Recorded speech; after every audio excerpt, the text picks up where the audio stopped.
નમસ્તે વિદ્યાર્થીઓ, ધોરણ 9 વિષય હિન્દીની અંદર એ આપણે છેલ્લે કૃતિ 12 બરાબર, એટલે કે જેનું ટાઇટલ હતું રાની, તેની આપણે ચર્ચા કરી હતી. હવે ત્યારબાદ આની પછીની કૃતિ એટલે કે કૃતિ નંબર 13 એનો આપણે અભ્યાસ કરવો છે. આપણી જે કૃતિ નંબર 13 છે એનું ટાઇટલ એવું છે કે નીતિ કે દોહે. હવે જુઓ, કોઈ પણ ભાષા હોય છે, હિન્દી, ઇંગ્લિશ કે પછી ગુજરાતી, એની અંદર જુદા જુદા સ્વરૂપો એ જોવા મળે છે. જેમ કે પઠન એટલે કે વાંચવું, પછી લખાણીમાં પણ ગદ્ય અને પદ્ય, કાવ્ય અને પાઠ જોવા મળે છે. આ રીતે જુદા જુદા સ્વરૂપો જોવા મળે છે. હવે દોહે એટલે કે દુહા, જેને આપણે ગુજરાતીમાં દુહા તરીકે ઓળખીએ છીએ. હવે તમને અહીંયા નીતિ કે દોહે એમ કરીને આપેલું છે જે દુહાઓ છે. હવે તમને અહીંયા એના જે લેખક છે રહીમ, બરાબર, રહીમ કે દોહે એવું તમે નામ પણ સાંભળેલું હશે કે જેણે બહુ દુહાઓ એ લખેલા છે. હવે એનો આપણે અહીંયા અભ્યાસ કરવાનો છે. તો જે રહીમ છે એનો તમને પહેલા પેરેગ્રાફમાં એ ટૂંકો પરિચય આપેલો છે. ત્યારબાદ એ તમને અહીંયા એ જે દુહાઓ કે દોહે જેને હિન્દીમાં કહે છે એ આપવામાં આવેલા છે. હવે રહીમ છે એનો જન્મ એ લગભગ 1553 ઈસવીસનમાં થયો હતો અને 1626 ઈસવીસનમાં તેનું નિધન થયું હતું. रहीम का पूरा नाम अब्दुर्रहीम खान खाना था. अब्दुर्रहीम खान खाना ये तेनु पूરું नाम હતું. उनके पिता का नाम बैर मरबा था. એટલે કે આ નામ એના પિતાનું નામ હતું, જો અકબર કે અભિભાવક થે. અકબરના એ અભિભાવક હતા. રહીમ અકબર કે નવરત્નો મેં સે એક થે. રહીમ જે છે એ અકબરના નવરત્નોમાંથી જ એ एक હતા. रहीम की कार्यक्षमता और बुद्धिमत्ता से अकबर बहुत प्रभावित थे और इसीलिए उन्होंने रहीम को अपने दरबार का महामंत्री का सर्वोच्च पद प्रदान किया था. હવે રહીમ જે હતા એની કાર્યક્ષમતા અને બુદ્ધિમત્તાને કારણે એ અકબર એનાથી બહુ પ્રભાવિત હતા અને એટલા માટે એણે રહીમને તેના દરબારમાં મહામંત્રીનું સર્વોચ્ચ પદ છે એ આપ્યું હતું. रहीम संस्कृत, अरबी, फारसी के विद्वान थे. જે રહીમ હતા એ સંસ્કૃતના, અરબીના અને ફારસીના વિદ્વાન હતા. दानी के रूप में बहु सुविख्यात है, એટલે કે દાનીના સ્વરૂપમાં એ બહુ સુવિખ્યાત છે. जीवन के व्यावहारिक अनुभवों को उन्होंने अपनी सत्सय में व्यक्त किया है. હવે એના જીવનના એ વ્યાવહારિક અનુભવો છે એને પોતાની સત્સયની અંદર એ વ્યક્ત કરેલા છે. પછીનો પેરેગ્રાફ એ તમને આ જે આપણી કૃતિ છે એટલે કે દોહા એના વિશે આપેલો છે. પ્રથમ દોહે મેં પરહિત કી ભાવના એટલે કે બીજા ઉપર હિત કરવું. દૂસરે દોહે મેં સહી સંબંધ કી રીત એટલે કે સાચા સંબંધની રીત, તમારે અન્ય વ્યક્તિ સાથે સાચો સંબંધ કઈ રીતે સાચવવો એની રીત, और सच्चा प्यार અને સાચો પ્રેમ. तीसरे दोहे में छोटी चीज़ का महत्व. ત્રીજા દોહાની અંદર એ બહુ ઓછી એટલે કે નાનકડી ચીજનું એ મહત્વ. ચોથે દોહે में सही दीनबंधु की बात की गई है.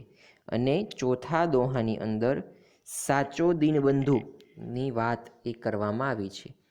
पांचवें दोहे में कड़वे वचन बोलने वाले की स्थिति का वर्णन किया है. એટલે કે જે કડવા વચન બોલે છે એની સ્થિતિનું એ વર્ણન કરવામાં આવેલું છે. છઠ્ઠવે દોહે મેં ઉત્તમ વ્યક્તિ કી પ્રવૃત્તિ એટલે કે છઠ્ઠા દોહાની અંદર ઉત્તમ વ્યક્તિ છે એ શું કામ કરે છે એની વાત કરેલી છે. સાતવે દોહે મેં बिगड़ी हुई बात को छोड़ देने की. સાતમા દોહાની અંદર જે બગડેલી વાત છે એને છોડી દેવાની. આઠવે દોહે મેં ધૈર્ય કા મહત્વ. આઠમા દોહાની અંદર ધૈર્યનું મહત્વ. તથા અંતિમ દોહે મેં કિસી સે માંગના નહીં ચાહીએ, અને છેલ્લા દોહાની અંદર કોઈ વ્યક્તિ પાસે કંઈ માંગવું ન જોઈએ, બરાબર, તેની એ વાત કરી છે. ઇસ બાત કો ઉદ્ધૃત કિયા હે, એટલે કે આ વાતને અહીં રજૂ કરવામાં આવી છે. તમને અહીંયા જુદા જુદા 8 એટલે કે 9 એ દુહાઓ આપવામાં આવેલા છે, અને બધા જ દુહાઓની અંદર એ કંઈક ને કંઈક નવો ગુણ એ તમને શીખવવામાં આવ્યો છે. હવે આ 9 દોહાઓ છે એનો આપણે વ્યવસ્થિત એ અભ્યાસ કરવાનો છે, અને સાથે સાથે આપણે ટિપ્પણી પણ જોતા જઈશું, એટલે નવા શબ્દો આવે તો એની પણ આપણે નોંધ લઈ લઈએ. તો હવે આપણે પ્રથમ દુહાથી શરૂઆત કરીએ. હવે જે પ્રથમ દુહો છે એ તમને આપેલો છે. પહેલાં તો તમને સારાંશમાં એવું આપેલું છે કે પ્રથમ દોહે મેં પરહિત કી ભાવના, બરાબર, પરહિત બીજાનું હિત કરવું, બરાબર, એની ભાવના એ અહીંયા રજૂ કરવામાં આવી છે. તરુવર ફલ નહીં ખાત હે, બરાબર, તરુવર ફલની વાત અહીંયા કરી છે. તરુવર ફલ નહીં ખાત હે. હવે જુઓ, અહીંયા તરુવર એટલે કે વૃક્ષ એવું તમને અહીંયા સ્પષ્ટ અર્થ આપેલો છે. હવે જુઓ, તરુવર ફલ નહીં ખાત હે. હવે જુઓ, વૃક્ષ હોય છે જે આપણને ફળ આપે છે, પણ વૃક્ષ આપણને ફળ આપે છે પરંતુ તે ફળ એ ક્યારેય ખાતો નથી. તરુવર ફલ નહીં ખાત હે, તરુવર એ ફળ ક્યારેય ખાતો નથી. સરોવર પિયહી ન પાન, સરોવર છે, સરોવર એટલે કે સરોવર, દરિયો, સરોવર છે પાણી, બરાબર, પિયહી ન પાન એટલે કે સરોવર એ ક્યારેય પાણી પીતો નથી, બરાબર ને. વૃક્ષ એ ક્યારેય ફળ ખાતું નથી, અને સરોવર એ ક્યારેય પાણી પીતું નથી. કહી રહીમ પર કાજ હિત, બરાબર, રહીમ એવું કહે છે કે બીજાનું હિત કરવું, બરાબર. પર કાજ એટલે કે દૂસરો કે કામ, બરાબર, દૂસરો કે કામ બીજાના હિતમાં હોય એવા તમે કામ કરો. સંપત્તિ સુચહી સુજાન, બરાબર, એટલે કે જે તમારી જે બીજાની પ્રત્યે કામ કરવાની લાગણી છે, બરાબર, એ વ્યક્તિને અહીંયા ચર્ચા કરવામાં આવી છે કે સંપત્તિ સુચહી સુજાન, તો તમારી સંપત્તિની અંદર એ વધારો થાય છે. એટલે કે જે રીતે વૃક્ષ છે, બરાબર, એ ક્યારેય તેના ફળને ખાતો નથી, અને સરોવર છે એ જ પોતે પાણી ન પીવે, બરાબર. તે જ રીતે રહીમ એવું કહે છે કે તમે જે કામ કરો છો એ બીજાના હિત માટે કરો, તો અલ્ટિમેટલી એટલે કે પરિણામે તમારી જે સંપત્તિ છે સુચહી સુજાન, એની અંદર વધારો થશે. તો આ રીતે તમને પ્રથમ દુહો છે એ અહીંયા આપવામાં આવેલો છે, કે જેની અંદર પરોપકારની ભાવના એ અહીંયા રજૂ કરવામાં આવી છે. પરહિતની ભાવના, બીજા ઉપર હિત કરવાની ભાવના એ અહીંયા રજૂ કરવામાં આવી છે. પછીનો બીજો દોહો આપેલો છે, કહીમ રહીમ સંપત્તિ સગે, બનત બહુત બહુરીત, વિપત્તિ કસોટી જે કસે તેઈ સાંચે મિત. હવે પછીનો જે તમને દોહો આપેલો છે એની અંદર સહી સંબંધ કી રીત, સાચા સંબંધને કેવી રીતે સાચવવો તેની રીત એ આપવામાં આવેલી છે. એટલે કે સહી સંબંધ કી રીત એ આ દુહાની અંદર આપવામાં આવી છે. કહીમ રહીમ સંપત્તિ સગે, એટલે કે રહીમ એવું કહે છે, પહેલાં તો સંપત્તિની વાત કરી, સંપત્તિ સગે એટલે કે સંપત્તિ છે, બરાબર, એ આપણી સગી નથી, એ પણ આપણી નથી. આપણે જ્યારે મૃત્યુ પામીએ ત્યારે આપણે આપણું શરીર છે એ પણ ત્યજી દેવું પડે છે, છોડી દેવું પડે છે. સંપત્તિ પણ આપણી સગી નથી. બનત બહુત બહુરીત, બરાબર, હવે એટલે કે એ બધું જ એક પ્રકારની રીત છે. હવે આપણે જ્યારે જન્મીએ છીએ ત્યારે ભગવાન આપણને એક સરસ મજાનું શરીર આપે છે, અને મૃત્યુ પામે છે ત્યારે એ શરીર આપણી પાસેથી વાપસ લઈ લે છે. એટલે કે આ એક રીત છે. વિપત્તિ કસોટી જે કસે, બરાબર, એટલે કે વિપત્તિ તો અહીંયા તમને આપેલું છે કે આપત્તિ, આપત્તિની કસોટી જે કસે, જે વ્યક્તિ છે એ આપત્તિ આવે એના જીવનમાં અને એની કસોટી છે, બરાબર, એમાંથી એ પસાર થાય છે, તે સાંચે મિત, બરાબર, અને તે જ એ પ્રેમને મેળવે છે. કહેવાનો મતલબ એટલો છે કે આપત્તિ છે એ તમારા જીવનની એક કસોટી છે, અને આ જીવનની કસોટીમાંથી જે વ્યક્તિ પસાર થાય છે તેને જ એ પ્રેમ મળે છે, સાચો પ્રેમ મળે છે, બરાબર. એટલે કે અહીંયા બે બાબતની એ આ દોહાની અંદર ચર્ચા કરેલી છે. સંબંધની રીત, સંબંધ શું છે? સંપત્તિ એ તમારી સગી નથી, પરંતુ એ તો એક જીવનની રીત છે. અને પછી એ કીધું છે કે સાચો પ્રેમ કોને કહેવાય. તો આપત્તિ છે એ તમારા જીવનમાં આવે છે, બરાબર, એ એક પ્રકારની કસોટી છે, જે ભગવાન તમારી કસોટી લે છે, પરીક્ષા લે છે, અને તેમાંથી જ એ તમને પ્રેમ પ્રાપ્ત થાય છે. તો આ રીતે એ બીજા દોહાની અંદર એ સાચો પ્રેમ અને સાચા સંબંધની લાગણી એ રજૂ કરવામાં આવી છે. પછીનો ત્રીજો તમને દોહો આપેલો છે, એમાં છોટી ચીજ કા મહત્વ, બરાબર, નાનો પણ રાઈનો દાણો, એટલે કે નાનકડી કોઈ વસ્તુ હોય તેનું પણ એ ખૂબ જ મૂલ્ય રહેલું છે, એવું તમને અહીંયા ચર્ચા કરવામાં આવી છે. તો ચાલો જોઈએ કે એ શું કહે છે.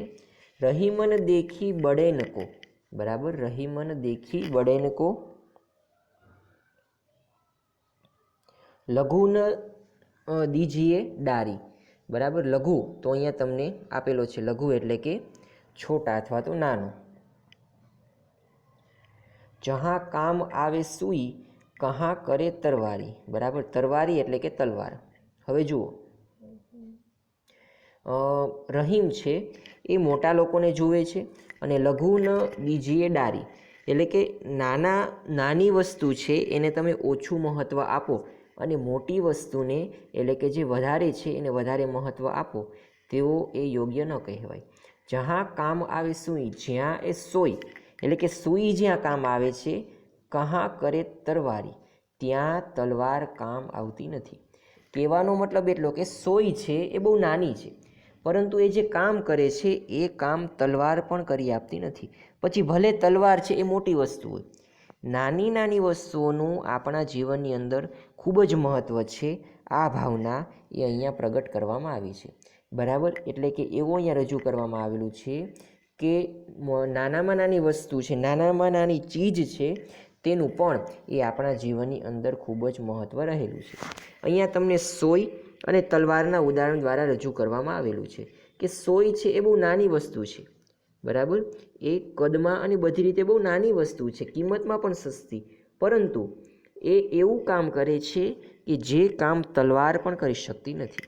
કહેવાનો મતલબ એટલો છે કે નાનામાં નાની વસ્તુને પણ એ તમારે મહત્ત્વ આપવું જોઈએ, કે જેથી તે મોટી વસ્તુ જે કામ કરે છે એ કામ પણ કરી શકતી, એ કામ એના કરતાં પણ સારું કામ છે એ નાની વસ્તુ કરી દે છે. એટલે કે નાનામાં નાની વસ્તુને એ અહીંયા મહત્ત્વ આપવાની એ વાત કરી છે. તો આ સાથે એ અહીંયા 3 દુહા, કે પહેલા દુહાની અંદર પરહિતની ભાવના એ રજૂ કરવામાં આવી છે, બીજા દુહાની અંદર એ સાચા સંબંધની એ રીત અને સાચા પ્રેમની એ વાત કરવામાં આવી છે, ત્રીજા દોહાની અંદર નાનામાં નાની ચીજનું મહત્ત્વ છે એ આપવામાં આવેલું છે. તો આ રીતે આપણે આજના લેક્ચરમાં એ આ 3 દોહા સુધીનું કામ રાખીએ, અને પછીના લેક્ચરમાં એ આપણે બધા જ દોહાઓ છે એને વિગતવાર સમજીશું. આજનું તમારે જે હોમવર્ક છે એ તમને જે આ બીજો પેરેગ્રાફ આપેલો છે, કે જેમાં 9 દોહા છે એનો સારાંશ આપેલો છે, એ પેરેગ્રાફ તમારે એક વખત લખવાનો છે, અને આજના જે 3 દોહા જે આપણે જોયેલા એ 3 દોહા તમારે એક વખત હોમવર્કમાં લખીને મોકલાવાના છે. તો આજનો લેક્ચર છે આપણે અહીંયા સુધી રાખીએ છીએ, અને પછીના લેક્ચરમાં આ દોહાઓ એ આપણે પૂરા કરીશું.